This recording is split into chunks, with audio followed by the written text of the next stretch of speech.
Welcome to Uncontested Hockey. This is a clip from our past episode here. We got episodes, reaction videos, vlogs, a bunch of hockey content dropping all the time. Make sure to hit that sub button. We got so much hockey content. Check out our sponsors. Their links in the description. Enjoy the video.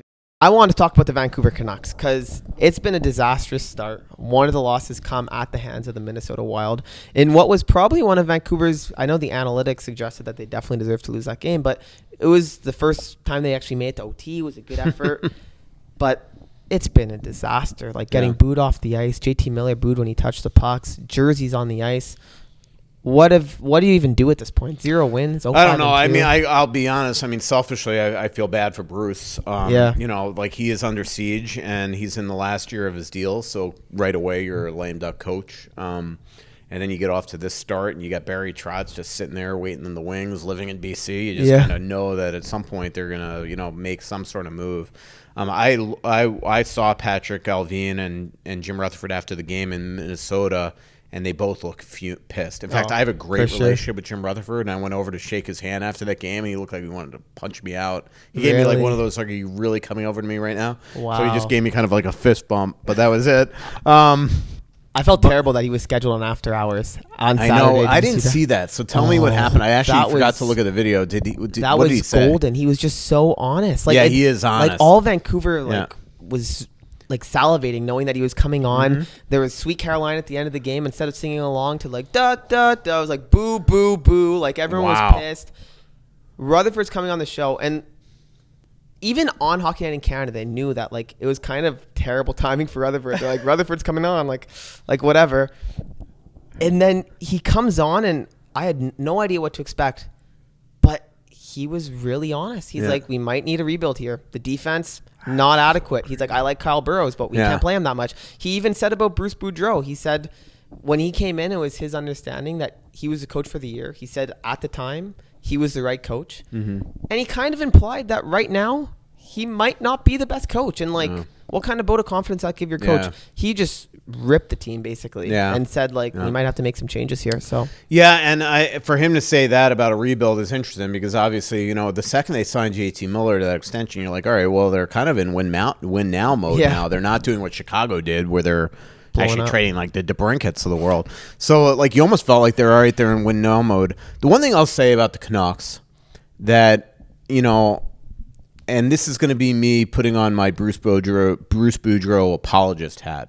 Okay. But their blue line is embarrassing. It is terrible. Yeah. And like I like Quinn Hughes a lot, but like when Quinn Hughes in Minnesota is your worst defense, that's a problem. Yeah. And they their blue line is not adequate, and everybody saw that coming. So like their fourth line are their fringe AHL guys in my opinion. Like Lazar, Alma. Yeah, I mean Joshua.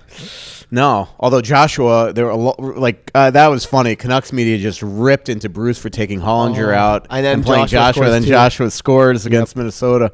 He gets goal and assist. Yeah.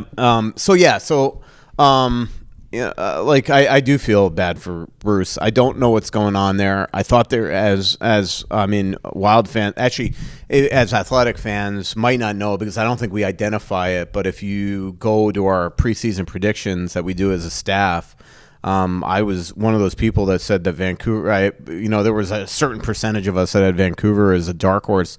I was one of those people because I really looked at them as like, all right, this division's weak, so I think that you're going to be able to peel off points. And to me, like when you have those centers up the middle, I just think that like, how do you not win with that? Especially when you cover a team that doesn't have that. Yeah. So I'm very surprised at their start. Very surprised. I mean, they can't hold a lead. And the problem is there's some personalities in that room that are very aggressive. And when things go tough, they become bad. Yeah. And I think that's part of the issue in that room. I just and I've covered bad teams before. Like if you don't have trust in certain areas of your game, the entire game and the entire team craters, and that's what I'm seeing right now. Like Demko doesn't look like himself. Yeah. Demko to me should be a top 5 goalie in the NHL. He's not been anything close to that this year. Yeah. So it's a huge concern. I'm just shocked that the rebuild is being brought up. Like I had them second in the division. Yeah. And I know that was high, but I never thought they would bring up a rebuild. I think this team it looks good on paper. Maybe I just listen to him all the time, so I get brainwashed. Yeah. But they just look good to me on paper in terms of their forwards, their goaltending. Yeah, their defense is weak, but they still have some names like Quinn Hughes. They should be better than what they're doing. Yeah. And I don't think it's Boudreau's fault either, because when you're choking leads... Yeah. Luke Shen is on their top pair. Yeah, well... Yeah, I love now Luke Shen. they're mixing it around. Luke Shen would look incredible on the Wild's third pair. Yeah, no, Incredible. I agree. Like Luke Shen is exactly what the Wild need. But like he should not be on a top pair in the NHL. Oh, no chance. And like to build on what John's saying, like I don't think like people are talking fire Bruce. Like what's that going to do? Like the players in there should be embarrassed. Like they're not 21, 20 anymore. Yeah, like obviously this can't go on forever. But if I was Vancouver at this point, and I feel bad for Bruce. But if you really are saying, all right, this is a lost cause to make the playoffs this year, and we're going to rebuild, well, then what's the use of firing Bruce? Literally, you might as well let him go down with the ship, and then you don't waste your bullet on bringing in a guy. Like it's the old. I forget who it was in Buffalo years ago where you just knew they wanted a new coach, but I think it was Tim Murray was the GM, and you just knew that they were just going to lose as many games with whoever he had as a coach, and then eventually you get the coach, right? Yeah. And that's kind of what I see here. It's like at this point, really, if you're really saying we're going into a rebuild, I mean that blue line's not good enough to win. So I don't know what the point of firing Bruce is, unless you just want to save some, him from having a heart attack at some point, because Bruce is not going to be handling this well. And also, like, if you want to have some hope for them, the problem is that they have so many injuries now. I don't know how long-term they are, but it seems like all their top guys are injured now. Yeah, it's getting rough for sure. Pettersson, obviously a bright spot. He's been tearing it up. But why, like, we're tight for time here, so we'll move on after this to some rapid fire. But, like, why would he even want, like, I love Pettersson. Like, his name probably appears more in my room, around my room, than my own name does. But like, why would he want to stay? Yeah.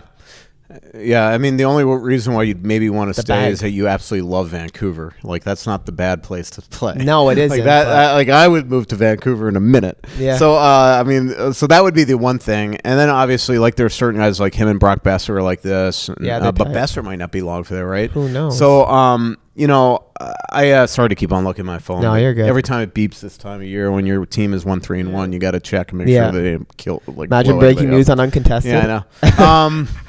But to your point, why would he stay? I can't say that I have a great answer other than yes, it would make sense for him not. Yeah. But you never know, right? I mean, my gut says that he could be available at some point. I'm not saying necessarily now via trade, but I'm saying you're right. I mean, if he's going to start to give them any indication that he's not going to sign there long term in a year, then you got to look to move him. I know one team that could use him. So. Yeah, first line center. Thank you for watching. Hit that sub button. We got content for every NHL team, and that's a wrap.